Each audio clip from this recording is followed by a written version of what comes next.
Hello दोस्तों, मेरा नाम सुप्रिया है और इस कहानी में आपका स्वागत है।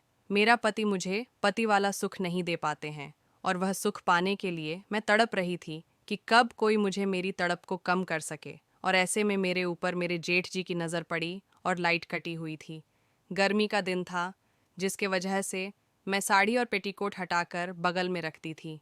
और रात के 2 बजे थे और मेरे जेठ जी मेरे बगल में आकर पहले तो उन्होंने अपना हाथ मेरे पैर पर रखा और देखा। जब मैं हरकत नहीं कर रही हूँ तो वह अपना हाथ धीरे धीरे ऊपर की तरफ ले जाते हुए हर जगह टच करने लगे। और मैं करवट लेकर सो रही थी तो उन्होंने पीछे का हुक धीरे धीरे खोल दिया। अब मेरे पेड़ के पपीते, जो बहुत ही ज़्यादा बड़े थे, जिसे आज तक किसी ने खाने की बात तो दूर की है, किसी ने छुआ भी नहीं था, यहाँ तक मेरा पति भी नहीं, वह भी आज तक मेरे साथ ऐसा कुछ भी काम नहीं किया जो पति पत्नी के बीच में होता है, जिसे आज पहली बार मेरे जेठ जी मेरे पेड़ के पपीते को चखने वाले थे।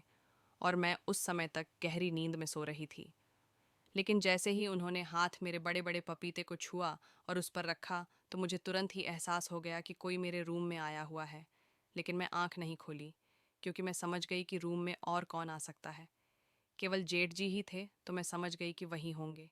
लेकिन फिर भी मैं सोने का नाटक करने लगी और देख रही थी कि यह कितने आगे बढ़ रहे हैं। उन्होंने अब उस पपीते को खाने के चक्कर में कुछ ज़्यादा ही आगे बढ़ चुके थे। और उन्होंने मेरा हाथ धीरे से उठाया और अपने डंडे पर रख दिया, जो बहुत ही ज़्यादा बड़ा, मोटा और टाइट था। मैं समझ गई कि अब इनका इरादा कुछ और ही है। लेकिन फिर भी मैं सोने का ही नाटक करती रही, क्योंकि मुझे शर्म आ रही थी कि मैं क्या बोलूं और क्या रिस्पांस करूं। फिर जब वह मेरे सबसे हम पार्ट पर जो पहन रखी थी उसे हटाने की कोशिश करने लगे, और थोड़ा सा ही नीचे किसका आया उसे देखकर उनके होश उड़ गई। और वह फिर अब तक जो धीरे धीरे अपना प्रक्रिया आगे बढ़ा रहे थे, अब वह समझ गए थे शायद कि यह सोने की नाटक कर रही है, लेकिन जाग चुकी है, क्योंकि मैं आंखें बंद कर रखी थी। लेकिन आंखें थोड़ी सी में खुली रखी थीं, जिससे वह समझ गए कि यह जग चुकी है और इसकी भी मर्जी है इसमें। और इतना समझाने के बाद उन्होंने अपने पूरे ताकत से ज़ोर से, जो मेरे हम पार्ट शरीर के बीच में है, उसके ऊपर जो पहन रखी थी उसे नीचे की ओर खींचना चालू कर दिया और ज़ोर से खींच के हटा दिया। अब कुछ भी नहीं बचा। हटाने के लिए सब कुछ साफ दिख रहा था। मंजिल बहुत नज़दीक था और मैं भी अंदर से शर्वोत हो रखी थी कि अब बस वह अपनी मंजिल से मेरी मंजिल को मिला दे।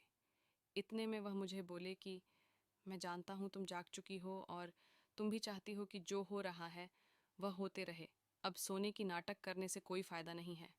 क्यों ना हम इस पल का फ़ायदा उठाएं। आगे क्या हुआ, ये जानने के लिए पार्ट 2 पढ़े।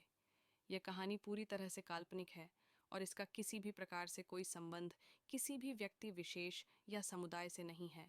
ये केवल मनोरंजन के उद्देश्य से बनाई गई है। धन्यवाद।